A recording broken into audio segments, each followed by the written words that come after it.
ગુજરાતમાં સોના ચાંદી જ્વેલરી શોરૂમમાં તોલમાપ વિભાગના દરોડા પડ્યા છે। રાજ્યભરમાં કુલ 370 એકમો પર તપાસ હાથ ધરાઈ છે। તમામ એકમોમાં વજન કાંટાની કડક તપાસ કરાઈ છે। નિયત વજન કરતાં ઓછું વજન આપતા હોવાનું સામે આવ્યું છે। તોલમાપ વિભાગે રાજ્યના 25 જિલ્લાઓમાં દરોડા પાડ્યા હતા। તપાસ દરમિયાન 273 એકમો સામે પ્રોસિક્યુશન કેસ થયા હતા।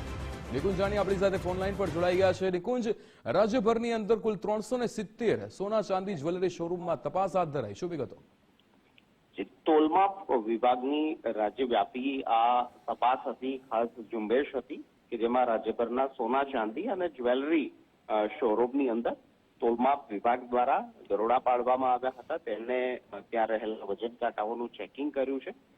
રાજ્યભરમાં કુલ 370 આ પ્રકારના સોના ચાંદી અને જ્વેલરી શોરૂમના એકમો પર તોલમાપ વિભાગે ચેકિંગ હાથ ધર્યું છે।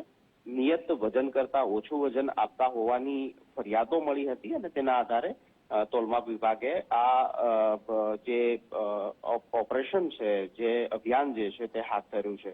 તપાસ દરમિયાન 273 એકમો સામે પ્રોસિક્યુશન કેસ જે છે તે પણ દાખલ કરવામાં આવ્યો છે।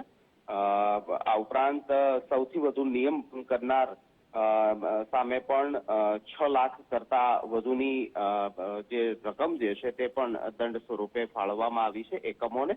અમદાવાદમાં સૌથી વધુ 61 એકમો છે, જેની સામે 22 જેટલા અલગ અલગ કેસો પણ નોંધવામાં આવ્યા છે। બિલકુલ નિકુંજ, સમગ્ર માહિતી સાથે જોડાવા બદલ આપનો આભાર।